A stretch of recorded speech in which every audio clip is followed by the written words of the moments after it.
안녕하세요. 40대 미혼부입니다. 워낙 일에 치여 바쁘게 살다 보니 컴퓨터를 만져볼 기회가 잘 없었는데, 그래도 근래에는 환경적으로 여유가 생겨 컴퓨터 학원을 다니고 있어요. 사람은 역시 아는 만큼 다룰 줄 안다고, 마우스 클릭도 잘할 줄 아니까 세상이 얼마나 발달했는지 감탄을 많이 했네요. 컴퓨터 속 세상이 제가 발악하면서 살아왔던 지난 세월보다 훨씬 많은 사연을 담고 있더라고요. 저도 나름 기구한 삶을 산 사람인데, 아들 추천으로 이런저런 커뮤니티 동영상을 보다가 사연을 알게 되었어요. 이래서 애들이 컴퓨터나 휴대폰에 빠지는구나, 그런 생각을 했을 만큼 그날 하루 다양한 사연에 빠져 있었습니다. 저도 올려볼 수 있다는 소개글을 읽고 컴퓨터 배운 김에 제 이야기를 한번 들려드리려고 해요. 제게는 고민 없이 제 목숨을 내어줄 수 있는 자랑스러운 아들이 하나 있습니다. 제 나이 20대 초에 한 번의 실수로 아들이 생겼는데, 엄마 되는 사람은 저와 같이 100년 해로를 바라는 것 같더니 출산 후 도망을 쥐도 새도 모르게 도망을 쳐버렸어요. 당시 저도 무척 어린 나이였고 아이를 키우는 것에 아무런 지식이 없었던지라, 솔직히 아이를 품에 안았을 때 기쁨보다 막막함이 우선이었습니다. 솔직히 보육원에다가 아기를 맡길 생각까지 했었어요. 지금은 당연히 얼토당토 안 한 생각이나, 당시에는 그만큼 마음고생을 많이 했습니다. 그러나 차마 그런 짓까진 못했어요. 말이 좋아 보육원에 맡기는 거지, 그건 그냥 제 아들을 제 손으로 버리는 게 아닙니까? 결국 저는 아들이 저를 보는 눈빛에 발목이 잡혀 남의 손에 아들을 맡기지 못했고, 제 사정을 이해 못해주던 가족들에게 어쩔 수 없이 데려가야 했습니다. 근데 하필 그 시점, 저는 또 군대를 가야 하는 사정이었어요.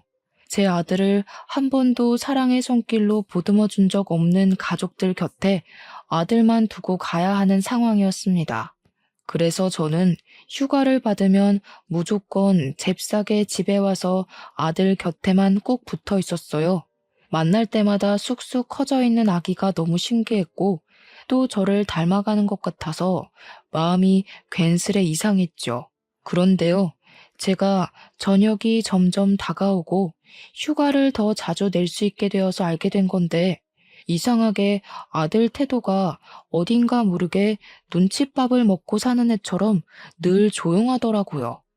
특히 누구 하나 큰 소리만 치면 움찔움찔 놀라면서 금세 울음을 터뜨렸습니다.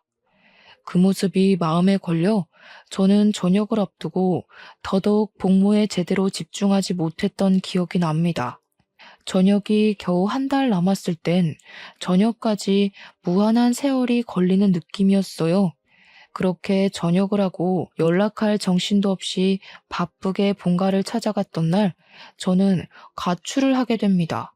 저는 그래도 저 없는 동안 우리 아들을 봐준 부모님과 누나네 부부에게 감사한 마음을 갖고 양손 가득 소고기를 사들고 갔는데요. 엄마! 얘 또 오줌 쌌어. 야, 울지 마. 누굴 닮아서 이렇게 시끄러운지 모르겠네. 손대기 싫으니까 엄마가 갈아입혀. 걘 누굴 닮아서 그렇게 오줌을 질질 싼다니? 도망갔다는 어미년 닮은 거 아니야? 하필 만나도 이상한 여자를 만나가지곤 그냥 밖에다 앉혀놔. 우리 집은 주택이었어요. 그래서 열린 창문을 통해 우리 아들이 가족들에게 무슨 취급을 받고 있는지가 고스란히 들렸습니다. 발걸음을 꼼짝하지 못하고 충격에 휩싸여 있을 그때, 누나가 내복바람인 제 아들을 데리고 현관 밖으로 나왔다가 저랑 정통으로 눈이 마주쳤어요. 누나는 깜짝 놀라서 소리를 빽 지르더라고요. 누나가 안 들어오고 귀신같이 서서 뭐하냐고 놀란 가슴을 쓸어내리고 있었는데, 제 눈에는 아들이 소변을 넣어서 젖어있는 내복바람밖에 눈에 안 들어왔습니다. 그리곤 당장 가서 제 아들을 붙잡고 있는 누나를 사정없이 밀어버렸어요. 이럴 거면 처음부터 절대 못 받아준다고 거절했어야지. 다들 다신 나 볼 생각하지 마. 아들 하나 죽었다 생각하고 살아. 나도 가족 다 죽었다 생각하고 다신 안 찾을 테니까. 그날로 제가 집을 나왔던 겁니다. 아들을 데리고 대책 없이 가출을 한 거죠. 제가 애 옷 좀 사입혀달라고 군대에서 모은 돈을 가족들한테 보내주기도 했는데 정작 아들에겐 내복 두세 벌 말고는 입을 옷도 없더라고요. 당시 제법 추운 날씨였음에도 저는 할 수 없이 제 옷으로 아들을 칭칭 감아선 집을 떠났습니다. 그리고 가족 주려고 사왔던 고기도 다시 들고 나왔어요. 그렇게 저는 기차역을 갔고 아들이랑 같이 지방 내려갈 방편을 알아봤어요. 그러면서 제겐 짐이었던 소고기를 기차역 주변에 구걸하고 있는 노숙인들에게 기부하고 기차에 올라탔었습니다. 그렇게 향한 곳이 인천에서 마산으로 가는 길이었어요. 그 뒤로 저는 아들과 함께 거의 마산에서 세월을 보냈습니다. 가족들에게서 도피는 했지만 문제는 돈이었어요. 일단 저는 당장 집이 필요했고 그러려면 당연히 돈이 제일 필요했죠. 그래서 일을 하기 위해 아들을 어린이집에 맡겨야 했는데 그것마저도 돈이잖아요. 기세등등하게 제 아들을 집에서 빼내왔지만 정작 제 손으로 할 수 있는 건 아무것도 없는 상황이었습니다. 너무 막막해서 마산역을 함부로 못 떠나고 있었는데 그 와중에도 고마웠던 건 아들이 울지를 않았다는 거예요. 대신 아들이 얼굴이 꽁꽁 얼어서 붉어져 있더라고요. 일단은 추운 밤을 해결할 곳이 먼저라 생각했습니다. 있는 돈 없는 돈을 다 털어 여간방을 하나 잡고 그렇게 아들을 재웠어요. 그리고는 잠잘 시간이라도 줄여 구직 활동을 하기 위해 여간방 주인에게 컴퓨터를 잠시 부탁했고 독수리 타법으로 이것저것 검색을 해봤습니다. 그러다 발견한 게 애 딸린 미혼부에게 지원해주는 한부모 지원센터였어요. 수입만 적정선을 넘지 않으면 충분히 일을 하면서도 경제적 지원과 아이 학습 지원을 받을 수 있더라고요. 그렇게 저는 아들을 지원센터에 맡기면서 그 시간에 죽어라 일을 했어요. 제 입으로 들어가는 건 거의 신경 쓰지 않고 아들만 열심히 키웠습니다. 주야장천 일용직만 뛰다 보니 어느 날엔 동료들에게 추천받아 수산물을 운송하는 일을 소개받게 되었는데요. 그게 한탕 뛰면 30만 원이더라고요. 물론 물고기를 옮기는 일이라 몸이 힘들 수 있겠지만 제겐 일당 30만 원이 너무 고마운 제안이었습니다. 저는 그걸 업체에 부탁을 해서 현금으로 받았고 차곡차곡 모아 끝내 작은 방 하나를 얻을 수 있게 되었어요. 아들은 그때쯤에 마침 어린이집을 갈 수 있는 연령이 되었어요. 당시 저는 투자해서 돈을 불릴 만한 여유가 되는 사람은 아니었기에 무식하게 돈을 안 쓰고 모으는 것밖에는 몰랐는데요. 그 때문에 제가 아들을 마주할 할 시간은 극히 적었지만 그래도 아들이 남들에게 뒤처지지 않게 학교도 보내줄 수 있었습니다. 당연히 학원도 보내주었고요. 그렇게만 일하면서 앞만 보고 살았더니 어느새 우리 아들이 중학생 나이가 되어 있더라고요. 문득 그 사실을 깨달았을 땐 제가 맨땅에 헤딩하듯 가출해서 고군분투하며 살았던 세월이 주마등처럼 지나가더군요. 여관방도 겨우 하룻밤밖에 못 지낼 돈밖에 없던 저는 어느덧 아들에게 투룸 오피스텔을 선물할 수 있는 아빠가 되어 있었어요. 제가 앞만 볼 수 있었던 건 다 아들 덕분이었습니다. 아들이 없었다면 저는 아마 제 손으로 집을 장만하는데 더 오랜 세월이 걸렸을 거고 이만큼 제 시간을 책임 있게 보내지 못했을 거예요. 앞으로 우리 아들에게 더 큰 집을 선물해주고 싶었고 나중에 결혼하면 신혼집까지 해줄 수 있을 만큼 돈을 벌고 싶었습니다. 그런데 문제가 좀 있었어요. 경제적으로 안정되면 가족 또한 안정될 거라는 제 생각과 달리 가정의 평화와 부자 관계는 비례가 되지 않는다는 걸 알았어요. 제가 일 때문에 바빠서 쉬는 날 아니고는 아들이랑 아침 밤으로밖에 만날 시간이 없었는데요. 그래서 어린 아들은 제가 쉬는 날을 좋아했고 늘 저를 기다렸습니다. 그걸 알아서 저는 그날만 되면 꼭 아들이랑 외식하거나 아들이 좋아하는 걸로 배달을 시켜 먹곤 했어요. 그런데요, 이렇게 저와 함께 시간 보내는 걸 좋아하던 아들이 어느 순간부터 약속이 있다고 자주 나가더라고요. 원래 사춘기가 되면 부모란 존재가 자식들의 우선순위에서 밀려난다고 하잖아요. 그래서 그땐 우리 아들도 사춘기가 와서 아빠보다 친구가 더 좋아진 건가 싶었어요. 아쉽긴 했지만 제가 아들이랑 같이 못 있어주는데 친구라도 잘 사귀면 안 심심하니까 아들이 외출한다고 하면 족족 다 허락해 주었습니다. 그리고 아들 생일날 그때만큼은 아들이 저랑 시간을 보내지 않을까 싶어서 일부러 일을 일찍 빼고 귀가를 했습니다. 그런데 아들이 집에 없더라고요. 전화를 해봤더니 아들이 또 외출을 한 거 아니겠습니까? 나 지금 친구랑 있어. 저녁 먹고 들어갈 것 같은데? 그러니? 아빠가 용돈 준비했는데 들고 가지. 혹시 놀다가 돈 모자라면 얘기해. 아빠가 이체해 줄게. 아들은 저와 같이 생일을 보내지 않는 것에 대해 아무렇지 않은 듯 했습니다. 그저 친구랑 놀 거니까 집에 들어갈 때 연락하겠다는 말만 하고 서둘러 끊으려고 했어요. 뭐랄까, 저는 아들만 보고 사는데 아들은 갈수록 제게서 멀어지는 느낌이 계속 들기 시작하더라고요. 그래도 그땐 사춘기라 그런 거다 생각하면서 제 속을 달래었습니다. 친구 하나 없는 저처럼 아들마저 저 같은 삶을 살게 할 순 없었으니까요. 그날 아들에게 줄 거라고 생일 선물로 손목시계도 사왔는데 저는 이거라도 아들 방에 갖다 놓기 위해 들어갔었어요.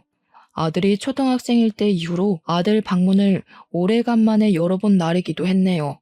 그리고 그때 제가 몰랐던 아들의 취미까지 알게 되었는데요. 아들 책상에 뜬금없이 웬 설계도가 있더라고요. 대충 설계도만 봤을 때는 계집인가 생각했습니다. 그런데 계집이라고 하기엔 세세하게 적혀있는 사이즈들이 너무 컸어요. 다 만들어 놓으면 사람도 들어갈 수 있을 만한 크기일 것 같았습니다. 아들이 이런 걸 왜 갖고 있는 걸까? 왜 이런 걸 설계했나 궁금하면서도 우리 아들이 건축 쪽에 관심이 있었구나 싶어서 흐뭇하기도 했습니다. 애들이 벌써 꿈을 정하는 건 쉬운 일이 아니라고 했는데 우리 아들이 시키지 않아도 스스로 자기 꿈을 찾고 잘 걸어나가고 있었다는 사실은 제 삶의 동기에 의지를 더해주는 사실이기도 했어요. 저는 그 설계도를 보면서 아들의 꿈에 넉넉히 지원해 줄 수 있는 아빠가 되고 싶었습니다. 아들의 꿈을 이뤄주는 것이 제 꿈이 되기도 한 날이었네요. 어쨌든 그렇게 생일날 자정이 넘어가던 시간, 아들이 친구를 만나는 건 존중하지만 그래도 미성년자이기 때문에 자정을 넘는 건 좀 아니라고 봤습니다. 너무 집에 안 오길래 결국 한 번 더 전화를 걸어보려 했는데요. 때마침 아들한테서 전화가 오더라고요. 아빠, 혹시 집에 친구 데려가도 돼? 사실 친구랑 같이 밥 못 먹었어. 친구랑 같이 뭐 좀 만드느라 시간 가는 줄 몰랐거든. 그랬구나. 아직까지 저녁도 안 먹고 배고프겠다. 아빠가 짜장면 시켜줄 테니까 데리고 와. 친구는 가족들한테 허락 받았대? 가족이 없대. 아들이 짧게 대답하는 그 소리에 순간 많이 당황했어요. 그리고 곧 가족이 없다는 말이 남일 같지 않더라고요. 저는 흔쾌히 아들의 부탁을 허락했고 그 시간까지 아직 밥도 제대로 못 먹었다는 말에 늦게 하는 중국집까지 찾아서 배달을 시켜놓았습니다. 한 30분 지났을까요? 아들이 귀가를 했는데요. 그날 제가 얼마나 놀랐는지 모릅니다. 아들이 데려온 친구를 보고 기함을 할 수밖에 없었어요. 아들 친구는 아들 또래의 중학생이 아니라 웬 나이 많은 노숙인이었거든요. 제가 당황해서 마중 인사를 하다 말고 굳어버리자 아들이 제 눈치를 봤습니다. 아빠, 내 친구야. 할아버지 나쁜 사람 아니니까 걱정 마. 할아버지도 인사해. 우리 아빠예요. 아들 말에 노숙인은 쓰고 있던 모자를 벗으며 제게 고개를 숙였습니다. 너무 놀라서 몰랐는데 보니까 노숙인이 들고 있는 모자가 제가 아들에게 선물로 줬었던 모자더라고요. 뿐만 아니라 노숙인은 착용하고 있는 목도리와 기마개의 장갑까지 전부 제 아들 것으로 보이는 걸 착용하고 있었습니다. 그걸 보면서 무어라 정의 내릴 수 없을 만큼 기분이 굉장히 혼란스러웠지만 제 허락이 안 떨어지자 머뭇거리는 둘을 보고선 일단 들어오라고 했습니다. 그리고 이미 차려놓은 중국 음식을 대접했어요. 그 전에 아들이 노숙인을 데리고 손 씻고 먹어야 된다면서 나란히 서서 손을 씻는 거 아니겠어요? 솔직히 나이 참한 할아버지와 손자였지 둘이 대화하는 건 아들 말대로 친구 사이 같아 보였습니다. 노숙이는 배가 많이 고팠는지 짜장면을 허겁지겁 비우고 밥까지 비벼 먹었어요. 그러니 옆에서 아들이 천천히 좀 먹으라고 몇 번 말했냐면서 노숙인을 꾸짖었고 그러면서 자기 몫의 짜장면을 건네기도 했습니다. 그때까지만 해도 저만 그 상황이 정리가 안 돼서 그들로부터 멀찍이 떨어져 있었어요. 대체 어쩌다가 아들에게 노숙인이 둘러붙은 거지 싶더라고요. 문득 아들이 통화로 친구랑 뭘 만들다가 저녁 먹을 시간을 넘겼다는 말이 떠올랐는데 그렇다면 저 노숙인이랑 무슨 위험한 일이라도 했던 건가 싶어서 의심까지 들었습니다. 그런 신분 불분명한 사람을 이 집에 재우기까지 하는 상황이 되었어요. 아들 부탁으로 노숙인을 하룻밤 신세지도록 허락을 해줬는데 차마 아들 방에서 같이 자게 할 수 없어서 이불이랑 베개를 따로 거실에 내어주고 보일러를 틀어놓았습니다. 부자가 쌍으로 좋은 사람들이구먼. 너무 고마워요. 아들을 얼마나 잘 키워놨으면 애가 저렇게 바람직합니까?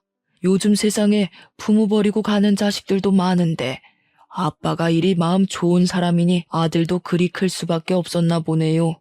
노숙이는 제게 너무 고맙다며 연신 인사를 했지만 저는 대충 예의에 받아주고 아들 방에 황급히 들어갔어요. 그리곤 다급한 마음에 그만 아들을 다그치고 말았죠. 저 사람 친구 맞아? 언제부터 친구였는데 도대체 어디서 왜 저런 사람이랑 어울리게 된 거야? 저런 사람이라니 내 친구라니까. 초등학생 때 만났어. 학원 가기 전에 놀이터 앉아있으면 할아버지가 놀아주고 그랬는데 듣자 하니 오늘 내일 만난 사이가 아닌 것 같았어요. 그게 더 저를 속 터지게 만들었습니다. 상당히 어린 나이부터 비위생적인 노숙인과 어울렸다는 것인데 대체 어쩌다가 공부 잘하고 학교 생활과 교우관계 좋은 줄만 알았던 우리 아들이 엇나갔을까? 그 생각이 먼저 들었어요. 어느 누가 내 자식이 노숙인이랑 어울리고 다닐 줄 알겠습니까?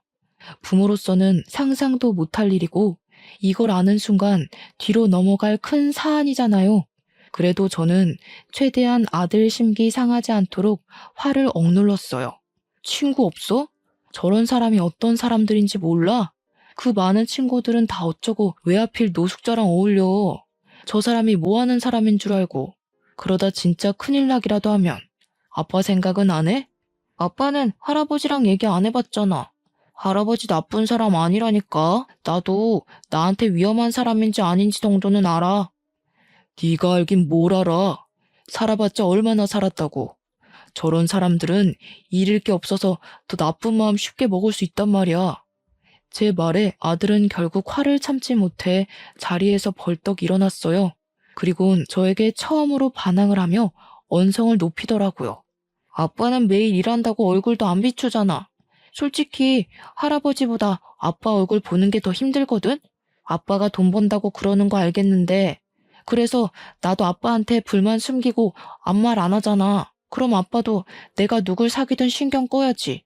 할아버지는 유일하게 나한테 관심 가져주는 사람이라고. 아빠는 내가 학교 생활 어떻게 하는지 궁금해하지도 않잖아. 그 순간 뜨끔했습니다. 아들은 제가 집에 없는 시간이 많아서 성적을 잘 받거나 상을 받아도 자랑할 곳이 없었다고 했고 그 때문에 집에 가는 게 싫어서 놀이터만 전전하다가 노숙인을 만났다고 했어요. 자기가 받은 성적표랑 상장을 제 방에 가져다 놨었다고 했지만 일하면 쓰러져서 잠에 들기 바빴던 저는 그걸 전혀 보지 못해 알지 못했던 겁니다. 아들 나이에는 성적표로 인정을 받고 안 받고가 제법 중요한 요건인가 보더라고요. 정작 아빠 노릇을 했어야 하는 건 돈보다도 그런 정서적인 영역에 있어야 했던 건데 정말 저는 아무것도 몰랐습니다. 제가 못하는 아빠의 역할을 대신 채워준 게 아마 노숙인이지 않았나 싶었어요. 노숙인만이 아들을 인정해주면서 천재라고 잘 컸다고 칭찬을 해줬는데 아들은 그게 너무 고맙고 좋아서 이것저것 자랑을 더했고 그러다 보니까 주기적으로 만나게 되었다고 했어요. 그 말을 듣는데 아들을 나무라다가도 제 스스로 돈만 생각하느라 아들 마음을 신경 못 썼다는 것에 죄책감이 밀려왔습니다. 하지만 그건 그거고 그렇다고 아들이 정체불명의 노숙인을 어울리게 두는 건 솔직히 부모로서 용납이 안 되었어요. 무슨 이유인 간에 노숙자는 안 돼. 안 그래도 아빠가 항상 살펴봐주지도 못하는데 네가 계속 노숙자랑 어울리면 걱정이 되겠어 안 되겠어? 아빠가 하루 종일 걱정하고 일도 손에 안 잡히고 그러면 좋겠어? 내일부터 만나지 마. 알겠니? 싫어. 아빠가 언제부터 나 신경 썼다고. 그냥 평소처럼 내가 뭘 하든 어디서 어떻게 지내든 관심 갖지 마. 아빠가 나 먹여주고 키워준다고 해서 내 인생까지 통제할 권리는 없어. 아들은 노숙인에 대해서 진심이 있기라도 한 듯 제게 대들었습니다. 이게 진심인 건지 아니면 제가 자신이 가진 것에 대해 무작정 부정적으로 봐서 느끼는 반감인 건지는 모르겠어요. 이러나 저러나 저는 난생 처음 아들이랑 다퉈봤고 그 다툼은 그저 노숙인으로 인한 일시적인 순간이라고 생각했습니다. 그런데 저는 그날로 아들과 남보다 못한 사이가 되어버렸어요. 우리 다투는 소리가 밖으로 새어갔는지 현관문 소리가 나길래 저랑 아들이 목소리를 일체 멈췄었거든요. 저희 둘의 극단적인 상황에만 신경 썼다 보니까 밖에 노숙인이 들었을 수도 있겠다는 생각을 미처 못한 거예요. 설마 싶어서 나가봤더니 역시나 그 노숙인은 이미 집을 떠나고 없었습니다. 심지어 아들이 줬던 모자랑 목도리, 장갑 이런 거 다 가지런히 놓고 나갔어요. 이게 바로 저 아들이 남과 같은 사이가 되어버린 이유입니다. 아들은 그때부터 저를 극도로 미워했고 멀리하기 시작했어요.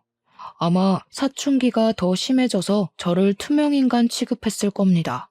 제가 항상 아들이랑 같이 겸상을 못하기 때문에 아들이 집에 오면 간단한 요기를 할 수 있도록 이것저것 사놓는 편이었거든요. 아들이랑 싸워도 저는 아빠니까 제 자식 입에 들어가는 것들이 중요하잖아요. 그래서 변함없이 행동을 했을 뿐인데 아들은 제가 사놓는 걸 손대지도 않거나 새 것 그대로 쓰레기통에 버리기만 했습니다. 집에서 밥도 안 먹는 건지 제가 해놓은 밥은 말라만 갔어요. 뿐만 하겠습니까? 제가 용돈하라고 돈을 이체시키면 다시 제게 돈을 도로 돌려주기도 했어요. 학교에서 급식을 먹는다고 하지만 그래봤자 한 끼잖아요. 용돈도 반납하고 집에 사놓은 음식도 손을 안 대는 거면 밥을 한 끼만 먹는다는 건데 한참 성장할 나이에 영양적으로 부족할 것 같더라고요. 주말에는 아주 아침에 나갔다가 아주 밤늦게 들어오거나 방에서 밥도 안 먹고 공부만 했어요. 그럴수록 아들 건강이 걱정되더라고요. 제가 화해를 시도해도 아예 말을 할 기회조차 주지 않으니 저는 아들이 스스로를 해치는 걸 보면서도 아무것도 할 수가 없었습니다. 그나마 아들이 학교는 간다는 걸로 위안을 삼을 수밖에 없었죠. 군대를 전역하고 저는 정말 아들 하나만 보고 살았습니다. 아들 잘 될 일만 생각하며 버텨왔는데 정작 실상은 그저 제가 아들 핑계를 대고 제 인생을 자기 위로하고 있지 않았나 싶더라고요. 문득 깨달았어요. 내 아들이란 이유만으로 내 마음대로만 주무르고 있었구나 라고 말이죠. 하지만 제가 깨달았을 땐 이미 부자관계가 너무 멀리 벌어졌을 때였어요. 그러길 벌써 1년이 지나 아들은 중학교를 졸업할 나이가 되었습니다. 그때쯤엔 이미 사이좋던 저와 아들의 관계는 눈 씻고 찾아볼 수 없는 분위기였고 이미 나빠질 대로 나빠져서 고착되었어요. 그렇다고 부모가 돼서 자식 졸업식까지 모른 채 할 수가 있겠습니까? 그래서 제가 용기를 내어 아들에게 내일 졸업식 맞냐고 물었거든요. 그러니까 아들이 1년 만에 제게 목소리를 들려주었는데요. 졸업식 오지 말라는 딱 그 한마디만 하고 방에 들어가 버리더라고요. 그래서 고민을 많이 했습니다. 그날 밤은 참 생각이 많아졌어요. 잠도 안 와서 오랜만에 담배를 피울까 하고 슈퍼를 가려고 했습니다. 대충 외투만 걸친 뒤 슬리퍼를 신고 나왔는데 누가 저희 집 문고리에다가 웬 종이 가방을 걸어놨더라고요. 뭔가 싶어서 주위를 둘러보다가 안을 봤더니 새 휴대폰이었어요. 그리고 그 안에는 정갈한 글씨체로 적힌 쪽지가 들어있었습니다. 그 쪽지를 보고 저는 급히 1층으로 내려갔어요. 그리곤 주위 사람들을 둘러보면서 한 인형을 찾기 위해 바삐 뛰어다녔죠. 아무리 돌아다녀도 휴대폰을 주고 간 사람을 찾을 수가 없었어요. 쪽지를 다시 봤습니다. 쪽지에는 제 아들 이름이 적혀 있으면서 아들이 갖고 싶어 했던 휴대폰이라고 아들이랑 꼭 화해하라는 내용이 적혀 있었어요. 그리곤 마지막에 작은 글씨로 이 아들만도 못한 애비야 라고 적혀 있었는데 이 사람이 누군지 알 것만 같더라고요. 분명 그때 그 노숙인일 거라고 확신했습니다. 저와 아들 사이를 같이 알고 있는 사람은 그 할아버지밖에 없었으니까요. 결국 노숙인 찾기는커녕 담배 피울 생각도 못하고 다시 집에 들어왔어요. 휴대폰이라면 진짜 비싼 제품이 아닙니까? 돈도 없는 양반이 이런 걸 어떻게 샀는지 궁금하더라고요. 그리고 한편으로는 제 자신이 또 한 번 부끄러웠습니다. 노숙인은 제가 아들에게 홀대받고 있다는 걸 아는 것 같았고, 그렇다는 말은 아들과 여전히 만나고 있다는 것도 증명이 되는 말이었어요. 일부러 그걸 저한테 알려주려고 제게 메모도 남긴 것 같았습니다. 그날 밤은 거의 뜬 눈으로 지샜어요. 그리곤 아들 졸업식이라고 일까지 빼고서 학교를 찾아갔습니다. 노숙인 말대로 아들에게 정식으로 다시 사과하고 싶었거든요. 학교 주위로 가니 주변에서는 꽃을 판다고 난리였어요. 아들이 안 만나줄 수도 있으니 꽃은 생략할까 싶다가도 아들이 좋아하는 보라색의 꽃이 보이더라고요. 그래서 충동적으로 구매를 해버렸어요. 근데 마침 그 옆에서 조금 깨재재 보이는 한 아가씨 있었는데요. 꽃 살 돈이 부족한 건지 1,000원짜리 2장을 꼼지락거리며 한 송이만 싸게 해주면 안 되냐고 꽃 주인에게 부탁을 하고 있었어요. 그러나 꽃 주인은 자기도 먹고 살기 힘들다고 그 여자한테 미안하다는 말만 주야장천했습니다. 그 여자는 꽃 주인을 설득하지 못해 결국 꽃 없이 졸업식을 가려는 것 같더라고요. 잠자코 지켜만 보았던 저는 마치 재작년 아들에게 했던 실수가 떠올랐어요. 문득 노숙인 또한 이렇게 보냈던 것이 마음에 걸리는 거 있죠. 그래서 그 아가씨를 쫓아갔고 아가씨에게 사정을 물었습니다. 동생이 졸업식인데 부모님이 안 계시거든요. 오늘 공과금 내고 남은 돈이 이것밖에 없는데 꽃이 이렇게 비싼 줄 몰랐어요. 알았으면 생활비를 더 줄일 걸 그랬나 봐요. 이거 가져요. 저도 아들이 졸업식인데 아가씨 동생이랑 동갑이겠네요. 자식 같아서 축하해 주려는 거니까 가져가세요. 저는 또 사면 되거든요. 아가씨는 괜찮다고 손사래를 쳤지만 제가 고집스럽게 건네주니까 끝내 받아가면서 정말 고맙다고 눈물을 흘렸습니다. 아가씨의 어려운 사정을 보면서 노숙인도 분명 사정이 있어서 그랬을 텐데 싶은 생각이 들더라고요. 저도 어려울 때가 있었고 도움도 받았던 사람인데 왜 어려운 사람을 외면했던 건지 후회가 밀려왔어요. 그게 아들과 틀어지게 된 계기였던지라 마음속에 더 오래 남고 속상했습니다. 매번 이렇게 지난 날을 후회해 뭘 하겠습니까? 저는 다시 꽃다발을 사서 졸업식에 갔어요. 아들에게 연락을 못하고 갔기 때문에 아들이 어디 있는지도 모르고 벌써 학교를 나갔는지도 몰랐습니다. 그렇게 운동장 입구에 서서 눈 빠지도록 아들만 찾고 있었는데 옆에서 갑자기 웬 번지르르한 할아버지가 말을 걸더라고요. 아들이랑 달리 못돼 처먹은 양반인 줄 알았더니만 그 아들의 그 아빠 맞네. 그런데 괜찮은 옷 한 벌 안 사 입었어? 아들한테만 돈 쓸 줄 알지 자기는 영 못 챙기는구만. 뭔 소린가 싶었습니다. 그래서 그 할아버지를 더 빤히 쳐다보고 있었는데 할아버지가 갑자기 휴대폰 잘 챙겨왔냐고 묻더라고요. 그 순간 알아챘어요. 눈이 정말 크게 뜨였죠. 할아버지가 껄껄 웃는데 아들이랑 같이 대화하면서 웃던 그 노숙인 목소리가 떠올랐어요. 그때 제가 무어라 말을 붙이기 전에 멀리서 아들 목소리가 들렸습니다. 할아버지 하며 달려오던 아들은 제가 아닌 옆에 있는 노숙인에게 폭삭 안겼어요. 그리곤 저를 보며 눈빛을 차갑게 만들었죠. 졸업식 오지 말랬는데 왜 왔어? 이분 그때 아빠가 위험하다고 친구하지 말라던 할아버지야. 아빠 판단이 틀렸고 내가 맞았으니까 더는 간섭할 생각하지 마. 네 아빠가 너랑 화해하고 싶다고 너 좋아하는 휴대폰도 사왔던데? 한정으로 나온 그 명품 콜라보인가? 그거 갖고 싶어 했잖아.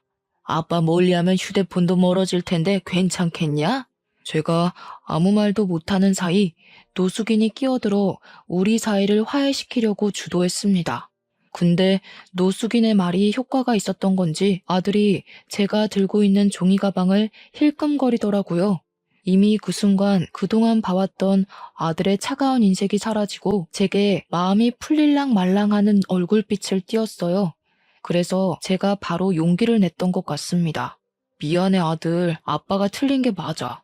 우리 아들이 이만큼 잘한 줄도 모르고 아빠는 아직도 우리 아들이 애기 같아서 그랬어.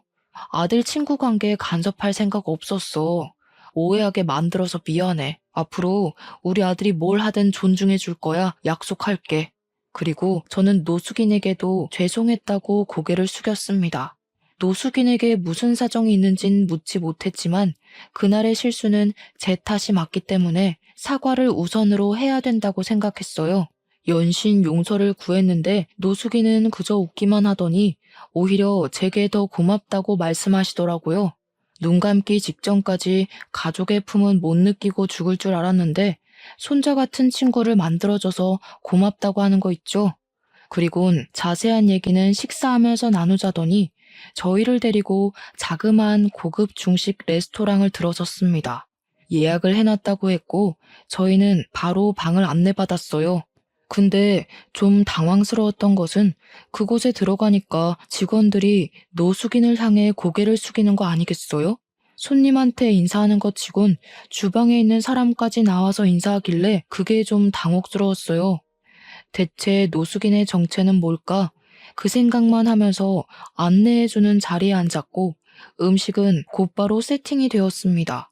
셋이서 먹기엔 정말 푸짐했는데 그것에 아들이 오래간만에 신난 얼굴을 보이더라고요. 대체 이게 다 뭔지 저는 더 이상 참지 못해 머릿속에 담고 있던 걸 물었습니다. 그러자 먹고 좀 얘기하자며 저더러 성질 급하다고 나무라던 노숙이는 제 아들에게 탕수육을 퍼주면서 얘기해 주었어요. 내가 자식들한테 버려진 사람이야. 그렇다고 지금은 불쌍하게 보진 말고 내가 한때 작은 사기업 대표를 하던 사람이었는데 부동산 투자에 건물까지 해서 돈 좀 꽤나 있었다고. 돈 많으면 좋잖아? 나도 그런 줄 알았지. 근데 돌아보니까 자식들이 내 돈 가지고 싸우고 있는 거라. 그것 때문에 속이 상했던 노숙이는 60살 나이에 치매인 척 연기를 했다고 했어요. 그랬더니 황당하게도 자식들이 노숙인 도장을 훔쳐내서 손을 썼다더라고요. 돈만 쏙 챙겨서 해외여행 같이 가는 척 공항까지 동행했다가 노숙인만 공항에 버린 후 자기들끼리 이민을 가버렸다네요. 노숙인은 자식들이 자기를 버린다는 걸 알고 있었지만 그 충격과 슬픔에 아무것도 하고 싶지 않았다고 했어요. 더 이상 살고 싶지도 않아서 그냥 이대로 죽을 생각도 했었다는데 가장 힘이 들 때 우리 아들을 만났다고 했습니다. 우리 아들이 놀이터에 혼자 앉아서 다른 애들 노는 것만 구경하고 있었대요. 그래서 놀라지 않게 슬쩍 다가갔는데 아들 손에 교과 상장이 쥐어져 있는 걸 알고 부모님한테 자랑하라고 칭찬해 주었다고 했어요. 그러면서 아들이랑 대화를 하다 보니 아들이 부모로부터 결핍이 있다는 걸 느꼈다고 했죠. 그날 뒤로 말 안 해도 같은 자리 같은 시간에 계속 둘이 마주쳤는데 어느 순간 말동무가 되었고 우리 아들이 자기한테 보여주는 배려 덕분에 노숙인이 다시 일어설 용기를 얻기까지 했다고 했습니다. 듣자 하니 아들은 노숙인에게 비랑 추위를 피할 수 있는 집을 만들어줬고 제게 받는 용돈을 모아서 노숙인한테 고스란히 나눠주기도 했답니다. 그러면서 힘내라고 말해주는 우리 아들 말에 노숙인은 이대로 살아선 안 되겠다고 마음을 먹었고 자신이 받은 만큼 우리 아들에게 선물을 주고 싶다고 했었어요. 내가 이 중식 사업을 1년 만에 일으켰어. 처음에 반년 정도는 빈약했지. 그때마다 네 아들이 네 돈을 나한테 얼마나 갖다 바쳤다고?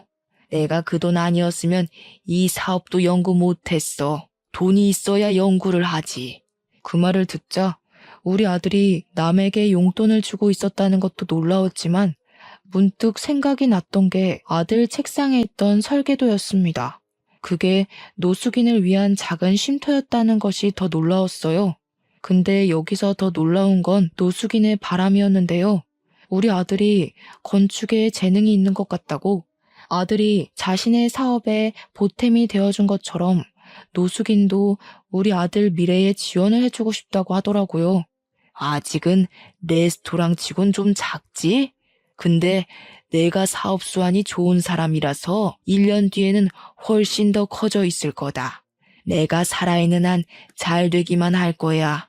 근데 내가 또 언제 갑자기 죽을지 모르잖아. 그래서 이 가게를 네 아들 명의로 해놨거든. 섭섭한 건 아니지? 네 돈이 아들 돈이고 아들께 네 거고 다 그런 거 아니겠어? 처음엔 농담인 줄 알았습니다. 그런데 노숙인이 건축물 대장을 보여주더라고요. 그제야 모든 게 실감이 나서 바로 거절을 했어요. 마음은 너무 감사하지만 우리 아들은 이런 보답을 바라고 그랬던 게 아닐 거예요. 단순히 친절을 베풀었다고 해서 이렇게 큰 걸 받는 건 말도 안 됩니다. 가족 간에 안 좋은 일이 있으셨다고 해도 이런 건 가족 문제지 저희가 개입하면 안 될 것 같아요. 이미 내 재산 꿀꺽한 놈들인데 뭐 더 줄 게 있다고. 애비 버려놓고 또 내 돈 탐내면 나 2번은 안 봐줘. 바로 깜빡 넣을 거야. 나 죽었다고 생각하는 자식, 나도 죽었다고 생각하면 그만이야. 나한테 네 아들이 이미 새로 생긴 친구이자 손자라니까 그러네. 노숙인의 확고한 고집에 할 말을 잃고 있었는데 옆에서 아들도 자기 좋아해주는 할아버지랑 가족하고 싶다고 하더라고요. 그 말을 듣는데 순간 움찔했어요. 제가 아들 데리고 살면서 중간중간 본가에서 전화 온 적이 몇 번 있었는데 그때마다 아빠랑 엄마가 그깟 애미 없는 자식 때문에 천륜을 끊을 생각이냐고 막말을 했거든요. 거기다 대고 저도 천륜 이미 끊긴 거라고 뭘 기대하냐고 욕을 하며 단절했었습니다. 저는 나름 아들 안 들리는 곳에서 통화를 했다고 생각했는데 아무래도 아들이 여태 듣고도 못 들은 척 그랬나 봅니다. 아들에게 이런 가정 환경을 만들어준 근원이 저라서 저는 또 미안했어요. 더 이상 노숙인과 아들의 뜻을 제지시키지 못했죠. 노숙인에게 너무 고맙고 면목 없어서 연신 감사하다고 고개만 숙였습니다. 제가 생각이 짧았어요. 사람을 편견으로 판단하는 게 아닌데 어르신께 큰 결례를 범했네요. 평생 사죄하면서 살겠습니다. 그래, 그래야지.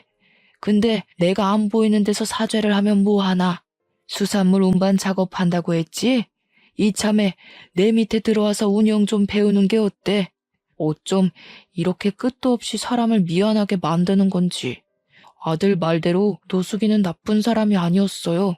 오히려 수호천사나 다름없는 존재였죠. 저는 어르신 덕분에 허리 아픈 거 참아가며 물고기 옮기던 일을 그만두고 중식 식당으로 이직을 했습니다. 그때 기적 같았던 일이 벌써 3개월이나 흘렀네요. 저는 바뀐 직장이 아직 전혀 적응이 안 돼요. 한 번씩 어르신한테 혼쭐 나면서 배우고 있어요. 일이 많이 서툰데도 불구하고 월급은 분에 넘치게 받고 있어서 더 면목 없게 살고 있습니다. 무엇보다 기쁜 사실은 아들과 이전처럼 부자 관계가 회복되어 가는 중이라는 거예요. 아들이 학교를 마치면 학교랑 가까운 이곳으로 하교를 하는데요. 제가 바쁘면 저를 직접 찾아와서 학교 다녀왔다고 인사를 해줘요. 아직 아들과 대화할 때는 어색한 부분이 없지 않아 남아있지만 저는 아들이 먼저 다가와 준 것만으로도 큰 행복을 느끼는 중입니다. 노숙인이 시켜서 요리를 해본 적도 있었는데 그걸 아들이 시식도 해줍니다. 한 번씩 운이 좋아서 제 손맛이 괜찮을 때가 있는지 아들이 종종 인정해 줄 때가 있거든요. 그럼 그때마다 진작에 이렇게 살았어야 하는 거구나 싶은 생각이 들더라고요. 이 모든 게 얼마나 삶의 활력이 되던지 앞으로 죽을 때까지 이대로만 지내도 충분히 행복할 것 같았습니다. 참, 그리고 저희 아들은 노숙인이 정말로 지원해주는 덕분에 건축 쪽 학원까지 다니면서 재능을 키우고 있어요. 아들은 초등학생 때 부족한 솜씨로 노숙인 쉼터를 만들어줬던 것처럼 어른이 돼서 더 크고 좋은 쉼터를 만들어 놓고 싶다네요. 그리고 어르신과 함께 저는 어중간하게 키운 요리 솜씨로 노숙인들 짜장면 제공하는 봉사를 다니고 있습니다. 근데 여기서 좀 뜻밖의 사람을 만나요. 제가 그곳에서 봐선 안 될 사람을 목격하게 되었는데요. 맛있게 드세요 하고 짜장면을 제공하는 순간 한 여자의 손가락에 마디마다 있는 타투 자국을 보고 짜장면 그릇을 뺏어버렸어요. 그리곤 얼굴을 확인했죠. 저만 알아본 게 아닌 것 같더라고요. 여자의 눈동자가 흔들리더니 저를 한 5초 바라보고 뒤늦게 놀라 도망을 가려 했습니다. 저는 얼른 쫓아가 여자를 잡아 세웠어요. 역시나 가까이서 보니 우리 아들 친모가 맞더라고요. 이제야 말씀드리지만 아들 친모가 아들과 저를 버리고 도망을 간 건 남자 문제 때문이었어요. 저를 두고 몰래 바람을 피우고 있었더라고요. 상대 남자가 외국을 같이 가자고 했는지 저한테 말도 안 하고 몰래 그 남자랑 연락하고 날짜 맞춰서 튄 거였어요. 근데 왜 노숙인 꼴을 하고 있는 건지 당황스러운 거 있죠? 그래서 꼬락서니가 왜 이렇게 됐냐고 물어보니까 아들 친모가 자존심 때문에 말해주기 싫었나 봐요. 사람 잘못 본 거라고 소리만 지르다 도망을 가버렸습니다. 보아하니 바람 피웠던 상대한테 버림받은 것 같았어요. 친모는 남자만 믿고 자기 투자를 안 하는 여자였기 때문에 아마 남자가 없어서 거지가 되지 않았나 싶습니다. 그리고 왠지 제 가족이 어떻게 살고 있는지 궁금해 하시는 분 계실까 말씀드리는데요. 가족은 제가 일하는 중국집에서 마주쳤어요. 누나 부부네가 저희 아들 나이보다 2살이 어린데 저희 아들이 다녔던 중학교로 입학했더라고요. 입학식 날 부모님까지 총출동해서 식당에 왔다가 저랑 마주쳤습니다. 부모님이 바로 저를 아는 체 하면서 아들아 불렀는데 저는 그 손길을 뿌리쳤어요. 꼴들이 말이 아니더라고요. 입학식 왔다면서 왜들 등산복 같은 운동복을 입고 있는 건지 그건 엄마가 쓸데없이 입이 싸서 알 수 있었습니다. 저 천하의 몹쓸 놈이 우리 집을 다 말아먹었잖니. 네 매형이 하는 사업 다 부도났어. 멍청한 게 친구랑 동업했다가 자기 혼자 빚더미를 홀랑 뒤집었었지 뭐야. 에휴, 내 팔자가 개 팔자야. 그런 식으로 말하지 말랬지. 엄마 때문에 이 사람이 더 눈치 보는 거잖아. 되던 일도 안 되게 생겼네. 짜증나게 굴면 나도 집 나가버린다. 그러니까 매형 때문에 집이 망해서 무려 3세대나 되는 가족이 방 2개에 작은 거실 하나 있는 곳에 살면서 장 보러 가는 것도 돈 아까워 거의 김치에 밥만 먹고 산다네요.